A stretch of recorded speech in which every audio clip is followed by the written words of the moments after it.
Fire away, Fraser, get us on the way, please. Everyone good to go? Yeah. Can you bring us up to date with the injury situation to start with, in particular Charlie Adam, and whether you think he might play the rest any time for the rest of the season at all? I think we made it clear a couple of days ago. Charlie will be analysing a couple of weeks and we'll know better then. So rather than be inaccurate, incorrect, or somebody making up a story, I think in another couple of weeks we'll be able to give you a more accurate assessment of what length of time he's going to be out. So we'll just have to wait and see. Obviously, when you've had quite a few injuries, that stretches the squad a little bit. You mentioned tiredness after the Wigan game. How much of a difference does it make to have a full week in this case to be able to prepare for a game like this? I think I've said all along, the strength of our squad is the way it handles suspensions, injuries, loss of form.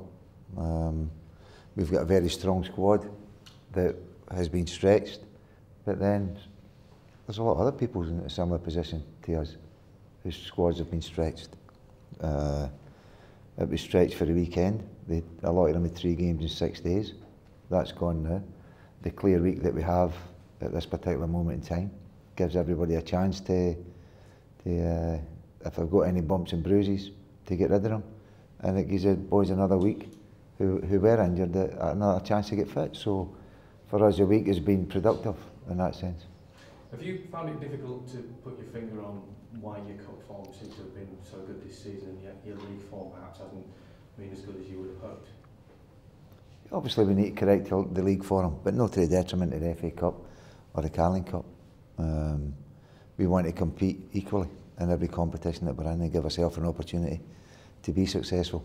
But in the Cup, they have done tremendously well. We've just got to recreate it into the league, and obviously for ourselves it's not been that way this season. There's been a lot of fantastic performances, but we've not got the results.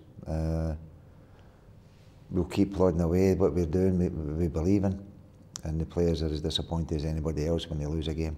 So we'll just keep going and doing what we do, day in, day out in training, and at some stage I'm sure it's going to come right. Gerard Houllier said in an interview yesterday that he thinks winning the league title is an obsession for a club like Liverpool. Is that something you can empathise with or understand? I don't know how you define the word obsession, but it would be fantastic for Liverpool Football Club to win the league. They've won plenty in the past, so it's been a while since the last one, and that is an ambition for everybody that supports Liverpool Football Club to see them win the league title. But at the end of the day, there's a lot of other games to be played apart from just league matches, and we want to compete in every game we're playing in. I'm not obsessed with anything other than the next game. But as I say, to win the league title would be a fantastic achievement for everybody, or any club that does it. Andy Carroll's talked about having a few nerves for this game, which is probably understandable.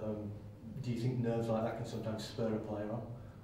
That's not a bad thing, is it? If you're not nervous, you may have a wee bit of a problem. You're best to be, in my case anyway, I think you're always best to be nervous rather than totally laid back. And I don't think anybody can be laid back when you're going to play like Andy has got an opportunity to play at the club that gave him his opportunity in football and turned him into a professional footballer. So for him and Jose, it will be an exciting time for him to go back. It's also your return to Newcastle, Kenny. What sort of emotions does it bring for you going back to one of your old clubs? Well, it's not the first old club I've gone back to, but every old club I've been at, I've really enjoyed. And it was no different there. I enjoyed the people I worked with, the people I worked for. They've got fantastic supporters, and they get right behind them. It's a great place to go and play football, and it's a great city. It should be proud of the football club, and certainly this year, Alan Pardew's done a fantastic job getting them where they are in the league. So I look forward to getting back. Jose Enriquez paid tribute to Martin Skirtle this week, calling him the best defender in the Premier League. He's been one of your better players this season. How good do you think he is, and how well is he performing at the moment? Yeah, we're happy with the way Martin's performed. He's done particularly well. But then we can't sit here and pass comment on the comment that our player made about one of our other players. It seems a wee bit long-winded, but no, Martin's been fantastic. Raheem Sterling made his debut last week. He said after the game that it wasn't fair on him and you don't want to put him straight into the first team now and everything else. But what hopes have you got for him for the future? Obviously, he must be a bright talent playing so young. My hope is that you'll have a bit of common sense towards any young boys that come in and get a game for us, because we have to be common sense with it as well. We need to make sure that we do a professional job on any of the kids coming in. Anybody that comes here must have a chance, in our mind anyway, of being a professional footballer. But he's got a much better chance if they face up to reality, and we've got to be realistic with them. At the same time, appreciative and realise that it doesn't matter what age they are if they're good enough. But there's a bit of time to go yet for a lot of the kids. Last year we threw in Jack Robbo and we threw in Flannel, and it never fazed them. But I think physically they were a bit stronger than Raheem and different. So every case is going to be different. We're going to look at everyone specially and manage them, because we want them here for long term if they're any good. Just on injuries, you mentioned Charlie Adam. How's everyone else looking at the moment? Craig Bellamy, Agger and Glen Johnson? They're better than what they were, but they say we don't play to Sundays, so the longer the game away, the longer the game is from here, the better chance they've got to recover. But as I say, with the week you get a few people back that you didn't have last week. Jules, just finish off, please. Kenny, just a couple of questions for me, general questions. I was just wondering, over the last 12 months or so, I know that some results haven't gone the way you wanted them to, but if you're looking back and being more reflective, are Liverpool in the position that you want them to be in right now from the last 12 months and the progress that you've made? No, we'd rather be undefeated through the whole season.